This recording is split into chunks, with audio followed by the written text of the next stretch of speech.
Good morning, everyone. It is Monday, April 13th. It is about 9:45 in the morning. I did try to start a Zoom session for my seventh graders, but no one showed up. So I am just going to record chapter 20, and you guys can go on the YouTube channel. Obviously, you're already here if you want to see it. Make sure you have your workbook pages open to 94 and 95 so you can complete them while you're reading chapter 20. B is for Bridget. Bridget had two looms now and would soon be ready for a third. She stood between them proudly, the sweat pouring from her forehead in concentration. If she would wear less clothing, but no, the girls from the acre wore the same layers of dress summer and winter. Still, despite her craziness, Bridget was turning into a proper operative.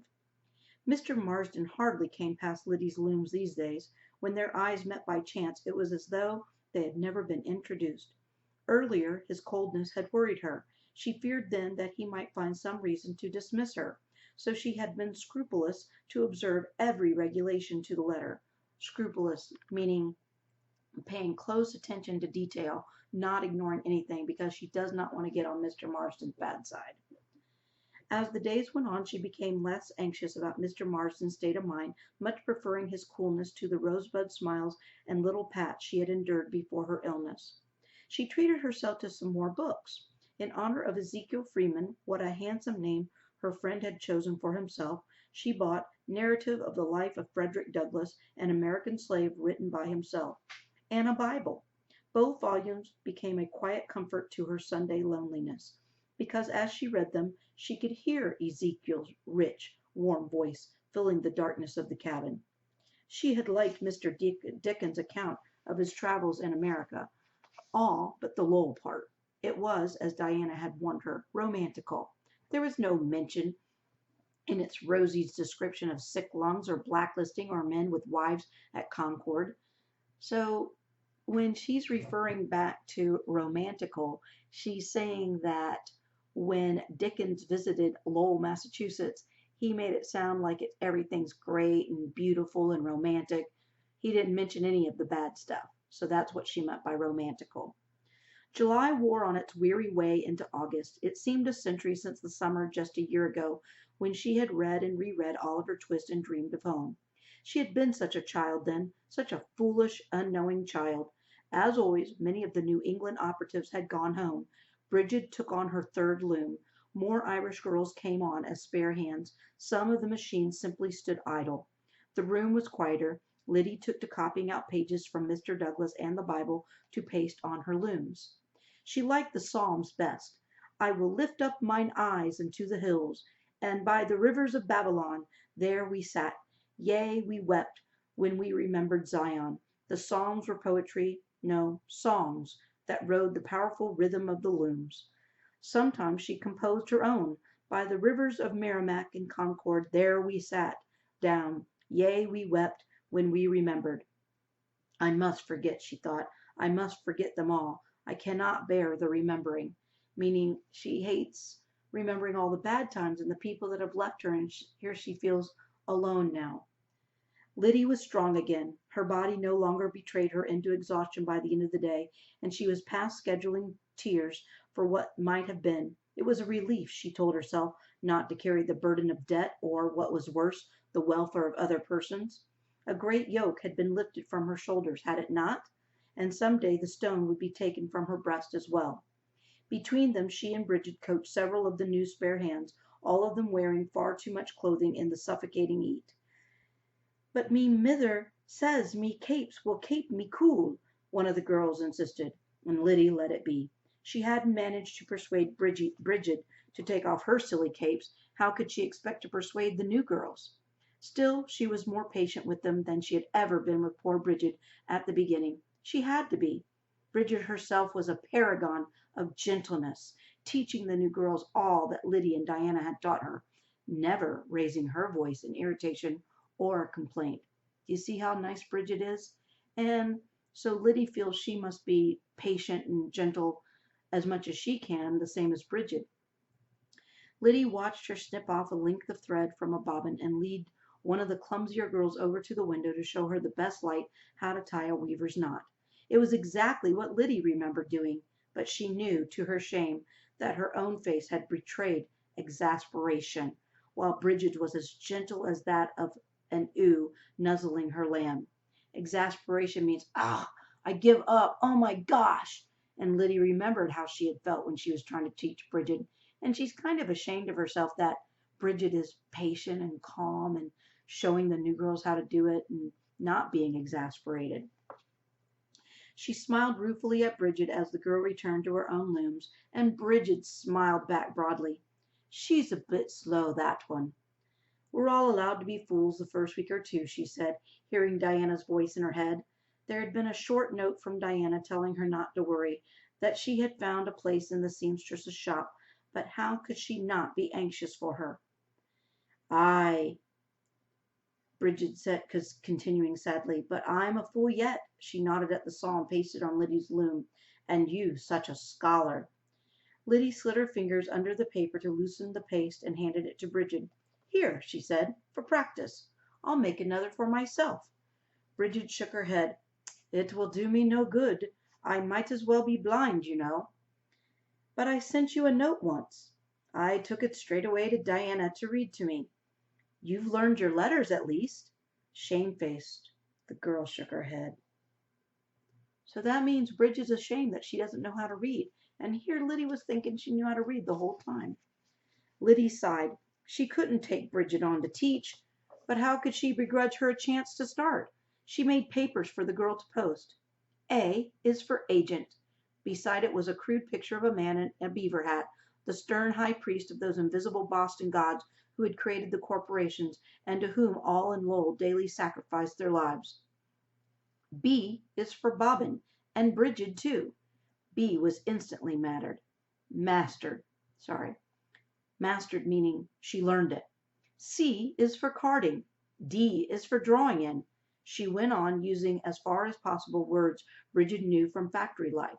Each day Lyddie gave her 3 new papers to post and learn, and at the end of the day to take home and practice.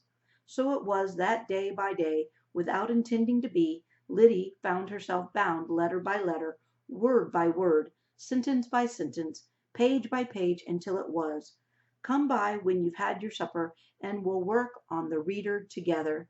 Or on a Sunday afternoon, meet me by the river, and I'll bring paper and pens for practice." She did not go to Bridget's house. She was not afraid to go into the acre. She was not frightened by rumors of robberies and assaults, but somehow she was reluctant to go for Bridget's sake. She did not want Bridget to have to be ashamed of the only home she had. So reluctant means she didn't really want to go to Bridget's home, only because she didn't want Bridget to be ashamed that she could not read, and she also didn't want Bridget to be ashamed of her house by having company. At last a letter came from Charlie. She had not allowed herself to look for one, but when it came she realized how she had longed to hear, just to be reminded that she had not been altogether forgotten. "Dear Sister Lyddie," Charlie did make his letters well. "We are fine. We hope you are well too. Rachel began school last month. Her cough is nearly gone, and she is growing quite fat with Mrs. Finney's cooking. Luke Stevens says he has had no reply. Do think kindly on him, Lyddie. You need someone to watch out for you as well. Your loving brother, Charles Worthen." She almost tore this letter up, but stopped at the first tear. She had nearly ripped the page across Charlie's name. So again, she's ignoring Luke Stevens because she doesn't want to look like a beggar looking for a handout, and she doesn't want to accept charity. She doesn't think that Luke Stevens really likes her.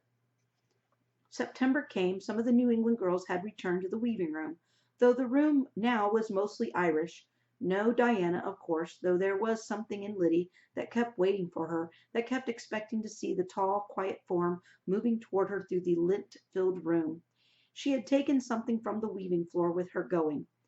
There was no quiet center left in the tumult. Tumult means the chaotic craziness of the room, like the loudness and the craziness and the chaos. And Diana wasn't there to make her feel at home. Diana was gone. A letter arrived in September on thick, expensive paper, the address decked out in curlicues. "We regret to inform you of the death of Maggie M. Worthen." Oh no, her mother has passed away. They hadn't even got her name right. Poor Mama. Nothing ever right for her in life or death. Lyddie squeezed her eyes closed and tried to picture her mother's face. She could see the thin, restless form rocking back and forth before the fire, the hair already streaked with gray.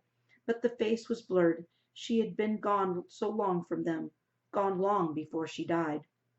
Fall came, not the raucous patchwork of the Green Mountains, but the sedate brocade of the Massachusetts city. Raucous means a bunch of different colors in this situation of the Green Mountains, but the sedate means sleepy, brocade, like a mixture of colors of orange and yellows and reds. Okay. The days began to shorten, and Lyddie went to work in darkness and came back to supper in darkness. The whale oil lamp stayed on nearly the whole day in the factory, so water buckets were kept filled on every floor. Fire was a constant dread while the lamps burned. Dread meaning, oh my gosh, a fire gets started any time. We better keep buckets of water handy on every floor because we have to keep the lights burning because it's so dark outside because it's fall. As the days grew shorter, breakfast came before working day began. There was, as always, barely time to swallow the meals, though the food was not as ample as it had been a year ago. Ample means there's not as much food as there was. Ample means it's in short supply. At the end of the day now she waited for Bridget, and they would go out together. Often all the other girls passed them on the stairs or in the yard, for they would be talking about what Bridget had read since the day before, and Lyddie would solve the mystery of an impossible word or the conundrum of a sentence. Conundrum being the confusion, like, oh, it's a problem, I don't understand it. The conundrum is I can't figure it out on my own. Then one evening she realized that Bridget was not beside her on the crowded stairs.